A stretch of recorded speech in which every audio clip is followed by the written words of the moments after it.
బయటికి పోయి రకరకాలుగా మాట్లాడుతున్నారు. కానీ మనము ప్రతి సంవత్సరం మహిళా సంఘాలకు 20,000 కోట్ల రూపాయలను ఇస్తా ఉన్నాం అధ్యక్ష. ఖచ్చితంగా ఇప్పటికీ 3 దఫలుగా వారు అన్నట్టుగా వడ్డీ లేని రుణాలు అందించడం జరిగింది అధ్యక్ష. అదేవిధంగా చీరలు కూడా యాక్చువల్గా మేము ఫస్ట్ అనుకున్నది 67 లక్షల మందికే మన సంఘంలో ఉన్న సభ్యులకే ఇవ్వాలని అనుకున్నాము. కానీ మహిళల యొక్క కోరిక ముఖ్యమంత్రి గారు అన్ని రకాలుగా ఆలోచించి ఖచ్చితంగా అందరికీ ఇవ్వండి అని కోరడంతో అందరికి ఇచ్చినాం అధ్యక్ష. ఎక్కడన్నా మిస్ అయితే అక్కడ కలెక్టర్లను కానీ ఆడ మహిళా సంఘాల వాళ్ళ అధ్యక్షులు ఉన్నారు, డిఆర్డిఓస్ కూడా ఉన్నారు. మేము మళ్ళొకసారి కూడా సమీక్షిస్తాం. అందుకనే మనము 67 లక్షల మంది పట్టణంలో పల్లెలలో ఉండే నా సభ్యులు మహిళా సంఘం సభ్యులు. కానీ మనకు వచ్చిన 67 లక్షల చీరలు మరి గ్రామీణ ప్రాంతాలకే ముందు ఎందుకు ఇచ్చినామంటే అందరికి ఇవ్వాలనే ఉద్దేశంతో అందించడం జరిగింది. ఎక్కడైనా ఒకవేళ మిస్ అయితే కూడా తప్పకుండా రేపెల్లుండి సమీక్షించి వాళ్ళకు కూడా అందిస్తాం అధ్యక్ష. అలాంటి అపోహ లేదు. ఫస్ట్ మేము భావించింది వాస్తవము, కేవలం మహిళా సంఘంలో ఉన్న సభ్యులకు యూనిఫామ్గా ఇవ్వాలని. మీరు కూడా చూస్తూ ఉన్నారు, ఎక్కడికి వెళ్ళినా ఆ చీర చూస్తే ఒక గౌరవం, ఒక ఆత్మవిశ్వాసం, ఒక ఎవరైనా కట్టుకొని రాగానే ఇప్పుడు మేము మేడారంలో కానీ ఎక్కడికి వెళ్ళినా మహిళలు కట్టుకొని వస్తూ ఉన్నారు అధ్యక్ష. అది చూడగానే వీళ్ళు మా మహిళా సంఘం సభ్యులు అనే భావన కూడా వస్తుంది.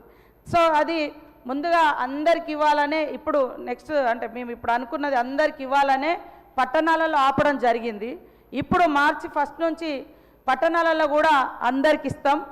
ఎందుకంటే అక్కడ మనకు చేనేత కార్మికుల చెమట చుక్కల్లో నుంచి ఈ యొక్క చీరను మేము నేయించినాం అధ్యక్ష. సూరత్ నుంచి తీసుకురాలే, ముంబై నుంచో ఎక్కడి నుంచో కిలోల లెక్క తీసుకురాలేదు అధ్యక్ష. సిరిసిల్ల చేనేత కార్మికుల ఆధ్వర్యంలో అక్కడి నుంచే తీసుకొచ్చినాము.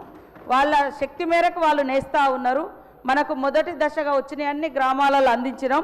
ఎక్కడన్నా మిస్ అయినవి ఉంటే ఒక్కసారి మీరు సంబంధిత అధికారులను అడగండి, నేను అవి కూడా మళ్ళీ సమీక్షిస్తాం. ఇప్పుడు రాబోయేది ఇంకా నేస్తున్నారు అధ్యక్ష. దాదాపు ఇంకా 30 లక్షల మందికి మనం పట్టణాలలో కూడా ఇచ్చేది ఉంది కాబట్టి 2 దఫాలుగా పెట్టుకున్నాము. ఇప్పుడు నెక్స్ట్ ఇచ్చే దాంట్లో ఇప్పటికే మేము కలర్స్ అవన్నీ సెలెక్షన్ చేస్తూ ఉన్నాం.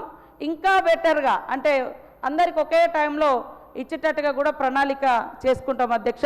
కాబట్టి ఎవరికైనా అపోహ ఉంటే దయచేసి అందరి సభ ద్వారా మీ ద్వారా తెలియజేస్తూ ఉన్నాం అధ్యక్ష. ఖచ్చితంగా మహిళలందరికీ ఇవ్వాలనే ఉద్దేశంతో అందరికి ఇస్తున్నాం అధ్యక్ష. కాబట్టి దాదాపు 1 కోటి మంది చీరలు, 1 కోటి మంది మహిళలకు ఈ యొక్క ఇందిరమ్మ బర్త్డే సందర్భంగా మన ముఖ్యమంత్రి మా సహచర మంత్రుల చేతుల మీదుగా ప్రారంభించడం జరిగింది అధ్యక్ష.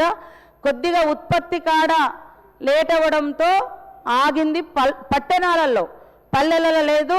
కాబట్టి మళ్ళీ ఈరోజు మా సిఓ గారు మేము సమీక్షించుకొని ఎక్కడన్నా రాకుంటుంటే వాళ్ళది కూడా తొందరలోనే గ్రామీణ ప్రాంతాల వాళ్ళది కూడా రాకుంటుంటే అది కూడా అందిస్తామని తెలియజేస్తూ ఖచ్చితంగా ఈ సభ ద్వారా ఎక్కడ పబ్లిక్ మూవింగ్ ఉంటుందో ఎక్కువ హాస్పిటల్స్ లేదా కాలేజెస్ తర్వాత టెంపుల్స్ ఇట్లా ఎక్కడ అవకాశం ఉంటే అక్కడ మీరు ఒక సంఘాన్ని ముందు అంటే వాళ్ళను ప్రిపేర్ చేస్తే వాళ్ళ అప్లికేషన్ ఇస్తే వాళ్ళకు మేము క్యాంటీన్ ఇస్తాం అధ్యక్ష.